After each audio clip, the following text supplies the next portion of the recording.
First things first, you need to start moving towards your center.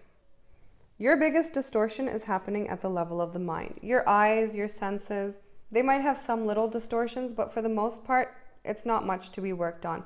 The distortions are happening at the level of your thoughts. So what do? Just sitting at the periphery, you're just going to relax. And it's funny because when you tell the sadhana to people, they think, oh, it has to be more complicated than that. It can't be that easy. There have been Brahmgyanis and enlightened people that have gotten enlightened just by sitting in a relaxed way. And they got it so quickly that when they told other people, hey, look, all you have to do is just sit there silently, relax, people couldn't believe them. So they didn't become popular. Because who the heck's going to believe that you can meet God by just sitting in a relaxed way? It sounds like it shouldn't be possible.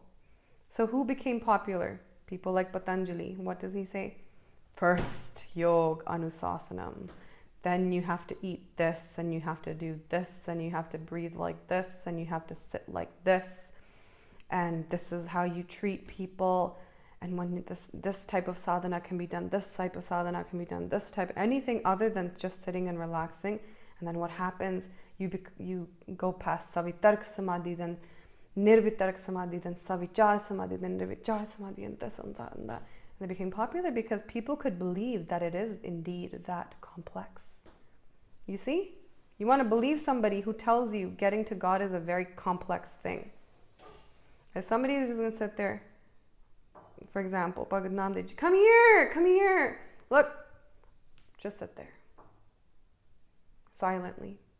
Or a lot of the Brahmgyanis that founded Tantra, the way they even got to those depths was they got enlightened by just sitting there silently, by being themselves. That's the whole concept of Tantra, be yourself. So they just sat there quietly and like, on myself, I deny nothing. They got enlightened. Then when they told other people, just be yourself. Just be yourself. Everyone's like, what are you talking about? I don't understand how I can be myself and just meet God right away. It sounds absurd, right? Because you know how it's the same thing as like when someone's trying to find a girl and you tell the guy, don't try too hard, just be yourself. And the guy's like, I am being myself and I can't find the girl. What do you mean be myself? Tell me something more. Give me the deets. Give me the details. Right? Both ways. Same thing with God. You can meet God just by being yourself and letting go, relaxing, sitting. Letting go, relaxing, sitting. Yeah, I try to do that every day. Doesn't work. No. I need to change. So the Brahmgyanis that became popular were the ones that laid out this complex mechanism of how to get there. Look at Buddha's mechanism. You read the Dhampad, stage 1, stage 2. Even like if you read they make charts, right? Because it's an intellectual based religion. They have charts for everything. And in these charts, there's sub-charts. So if you think you've made it somewhere, you're like, you're like, I've made it to step number 5. Out of 5, you're like, yes, but that subdivision of 5 is yet another subdivision of 5. And you have made it nowhere. And then you keep going, you're like, how can it be this complex to God? So here's the thing. Either it's too easy and you're like, I give up because that didn't make any sense to me. Or it's too hard and you give up. You're like, that's way too hard.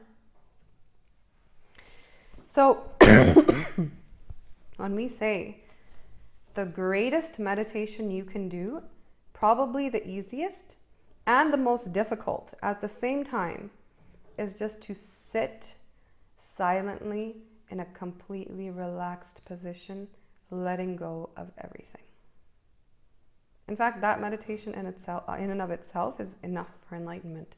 But obviously, you're going to be like, oh, I can't do that. I can't sit there for that long silently and letting go of myself. No, do you know how many things I'm insecure of? I have to change this. I have to do this.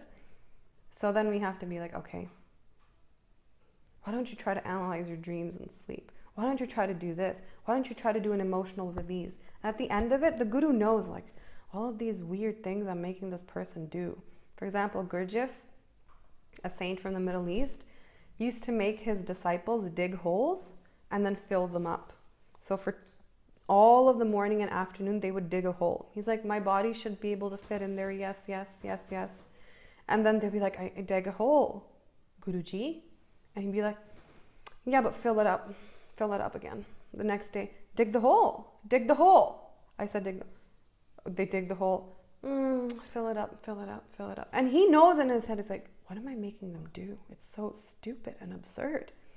But that's the type of person they are. They have to go through this in order to realize how absolutely useless it is.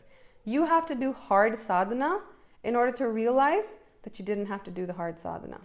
You have to do tyag, and this is from personal experience, to realize that you didn't have to do tyag. But you will never realize that at step one. Why? Because you come into this world of religiosity, and the tyagis, mahasanyasis, the mahasadhaks are the ones that are just, you're like, okay, I have to do, there's this complex in your head, if I don't do that, I can't meet God. Just to get rid of that complex, you have to do it, so you realize, hold on, you can't meet God this way. So what's the more genius thing to do? Just listen to your guru sit there silently. I tell you, the first thing that Swamiji ever told me, the first day I met them, as like when we were learning Vidya, they said, "Tum dekhne wale ho, tum janne wale ho." And I was like, that's it? The dekhne wala is God, the janne wala is God? How can it be that easy? Come on. Like, Baba Deep Singh Ji's head came off of their body. Like, look how high their state is, you know? Bhagat Kabir Ji, like, they didn't even have anything. And look how high, you know, they're like budgeting magicians out of clouds. The clouds part ways and the horses of the Khalsa army come through. Like, things are complicated, right? And guess what I realized? I went through all of that just to realize, yep, you just gotta watch. Here we are, point one. Oh, you're always at square one. We just go in circles to get back to square one. So what's the more genius thing to do? Just drop all of that and just, okay, what can be the easiest and simplest way to get there? To be yourself, sit, relax, let the mind sort itself out. But if you don't believe me, you can do the hard sadhanas and find out. You can do the tyag and find out too.